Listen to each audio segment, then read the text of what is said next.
Jennifer Lawrence et Javier Bardem vous ouvrent les portes de leur maison. Approchez, le clown tueur remet ça. Venez, Destiny 2 touche sa cible. Plus près, Seven's Garden défie les anges. Il y a le monde sauvage et beau et puis la vie immense et dangereuse. En avant.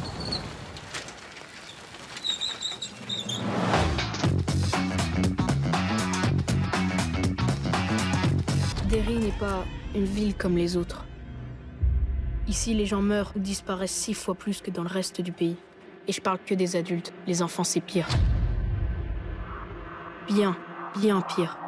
Dans les années 90, Stephen King est une source d'inspiration inépuisable pour le cinéma.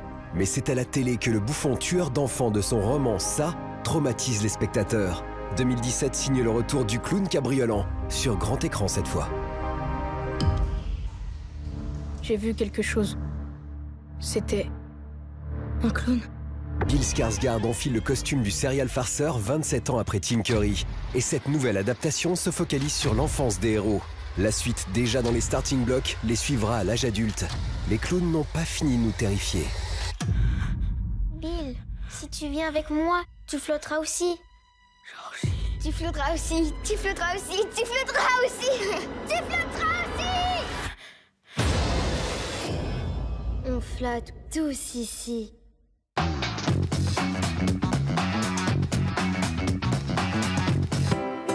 C'est la dernière fois qu'on se voit comme ça, Pierre. Ça me dérange pas de me taper une femme mariée, tu sais. Si t'étais à ma place, tu comprendrais que j'ai pas le choix. Ah oui, mais je suis pas à ta place. Je suis pas à ta place. Je suis pas à ta place. Je suis pas à ta place. Pénélope, réveille-toi, il est 15h.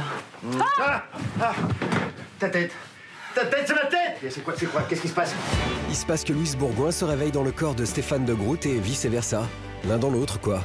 Ces deux-là étant amants et amis du conjoint de l'autre, la kermesse des sentiments s'anime.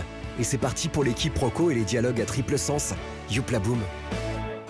On referme ce journal des sorties sur American Assassin avec Dylan O'Brien. La star teenage du labyrinthe incarne un agent américain entraîné par le meilleur des meilleurs, aussi connu sous le nom de Michael Keaton. Au menu, revanche implacable et grosse pétoire. Ceci est une fin en soi pour toi, n'est-ce pas? Non, c'est que le début.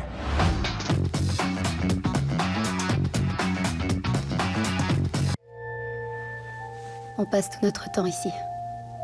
Je veux en faire un paradis. La vie est un chaos dans lequel nous ne pouvons espérer vivre sans y mettre de l'ordre. Et l'art, cette belle illusion qui ordonne la réalité, nous sauverait de cette folie en mouvement. À l'heure où nos existences 3.0 n'ont jamais été aussi effrénées, où le monde et la Terre subissent de terribles désordres, on aimerait croire à cette vertu de l'art.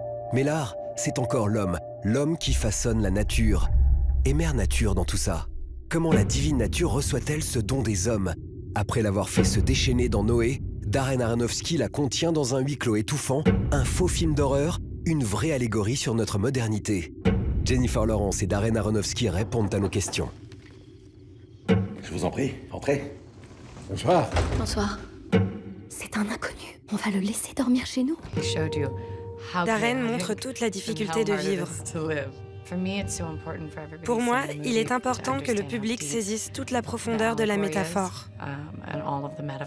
C'est ce qui rend le film magique, faire l'expérience de toutes ces images, ces symboles qui se mêlent dans une narration captivante.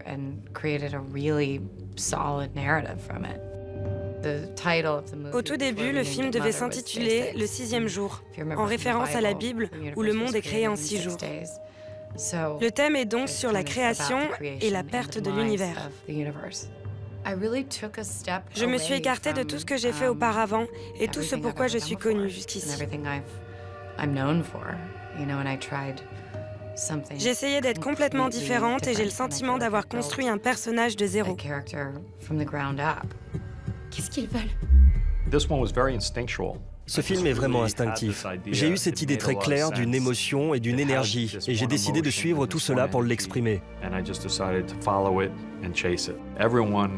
Tout le monde serait certainement plus heureux si j'avais un film plus simple, qui ne comporte pas autant de facettes. Mais je ne choisis pas. Les histoires que je raconte sont celles qui me passionnent. Tout ce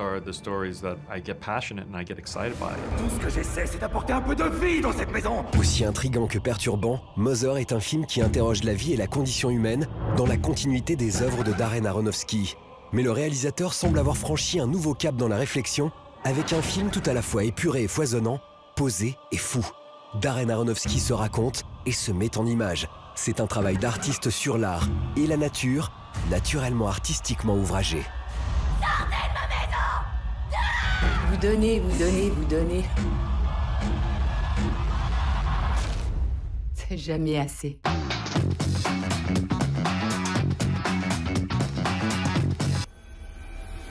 Prévu au départ pour être un jeu développé en continu sur 10 ans, Destiny s'offre finalement un second épisode qui repart de zéro pour s'adapter aux nouvelles générations. Il fallait que tout le monde puisse partir sur un pied d'égalité, d'autant qu'une nouvelle plateforme rentre dans l'arène, le PC. Pour nous, cela tombait sous le sens. Nous accueillons de nouveaux joueurs, il faut repartir à zéro.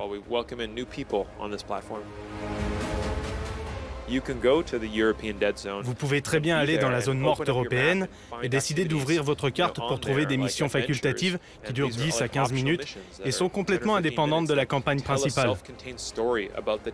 Et puis, sur votre chemin, vous pourriez croiser un donjon, ce que nous appelons un secteur perdu, des endroits un peu mieux cachés.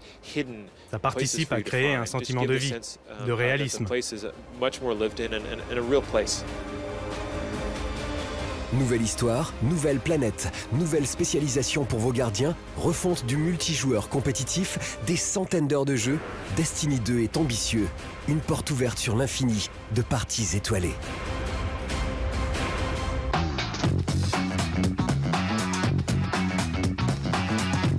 Anges et démons ne seraient pas ce que l'on croit. Les anges sont plus méchants qu'on imagine, les monstres plus gentils. C'est sur cette idée de morale inversée qu'Izumi Mitsu bâtit le récit d'un manga qui, lui, possède une vertu, celle de son genre, apprendre aux jeunes que l'on peut se surpasser pour défendre ce que l'on aime. Awin, le jardinier aux allures d'ange, et Vurde, la démone, signent un pacte pour défendre une terre où règne la terreur religieuse. En inscrivant son récit dans un monde miroir d'une autre, Izumi Mitsu s'offre un terrain de jeu pour interroger les valeurs de l'humanité et critiquer en premier lieu la religion et ses débordements. Classique et même manichéen, Seven's Garden a le mérite de rester fidèle au code de son genre, action et rebondissement étant au programme.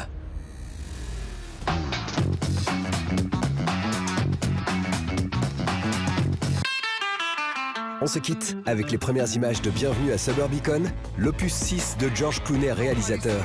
Le copain pour toujours Matt Damon s'éveillera au crime et à la duplicité en fin d'année. D'ici là, buzzez bien.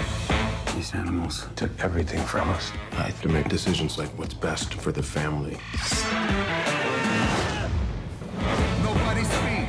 I'm here to collect. What do you want? I want all of it. All of it. Nothing like this ever happened here. This is a safe place. It was. Would you like a cup of coffee? I could have you killed in no time. I could kill you too.